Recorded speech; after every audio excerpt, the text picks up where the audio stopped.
국회가 잠시 뒤 본회의를 열고 코로나19 위기 대응을 위한 4차 추경안을 처리합니다. 네, 논란이 많았던 통신비는 전 국민 대신 나이에 따라 선별 지급하고 독감 백신 무료 접종은 취약계층 105만 명에게도 확대하기로 했는데요. 취재기자 연결해 자세한 내용 알아보겠습니다. 한현희 기자. 네, 국회입니다. 네, 4차 추경안 잠시 뒤에 통과될 것으로 보이죠? 네, 그렇습니다. 잠시 뒤 10시 본회의에서 4차 추경안이 처리될 예정입니다. 조금 전 국회 예결위가 전체 회의를 열고 애초 정부안보다 296억 원이 삭감된 7조 8,147억 원 규모의 예산안을 의결했습니다. 잠시 뒤 본회의에서 통과될 추경안에는 앞서 오늘 오전 민주당과 국민의힘 원내대표가 만나 합의한 내용이 반영되는데요. 가장 쟁점이 됐던 통신비는 전 국민 지급 대신 만 16세부터 34세와 만 65세 이상만 지원합니다. 이에 따라 애초 9,200억 원으로 잡혔던 예산이 5,200억 원가량 삭감됐는데요. 이렇게 삭감된 예산 일부를 국민의힘 요구사항이었던 독감 백신 무료 접종 예산으로 돌려서 의료급여 수급권자와 장애인연금 수령자 등 이 취약계층 105만 명에게도 독감 백신 무료 접종을 확대합니다. 또 코로나 백신 확보도 중요한 상황인 만큼 예산 1,840억 원은 전 국민의 20%에 해당하는 1,037만 명에 대한 코로나 백신 물량 확보에 쓰기로 했습니다.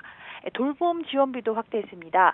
다만 고등학생까지 지원하는 것은 재정적으로 무리가 있는 만큼 초등학생까지였던 지원 대상을 중학생까지로 확대하기로 했습니다. 또 중학생을 돌봄 사업의 영역으로 보기는 어려운 만큼 비대면 학습 한시 지원금이란 이름으로 15만 원씩 지급한다는 계획입니다.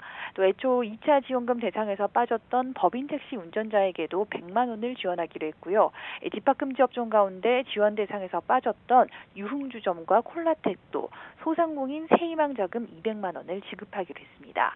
여야가 긴급한 상황을 고려해서 추경안을 신속히 통과시키기로 한 만큼 정부는 최대한 추석 전 지원이 가능하도록 집행에 속도를 낸다는 방침입니다.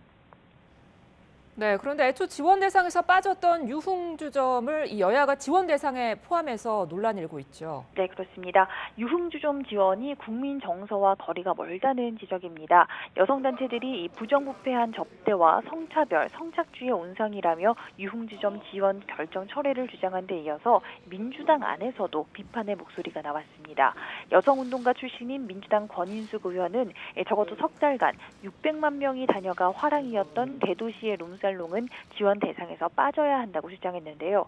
이 같은 비판에 대해 민주당 예결위 간사인 박홍근 의원은 현장에서 이 업소 간 칸막이가 무너져서 도우미를 부르는 업소와 아닌 업소를 구분하기가 현실적으로 힘들고 또 모두가 이 코로나로 인한 타격을 받은 상황에서 공동체에 피해를 끼치지 않기 위해서 방역에 협조했는지를 평가한 것이라고 설명했습니다.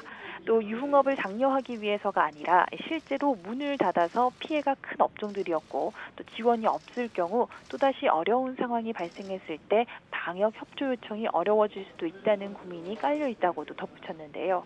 이 같은 설명에도 지원 대상을 둘러싼 논란은 계속 이어질 것으로 보입니다. 지금까지 국회에서 YTN 한현입니다.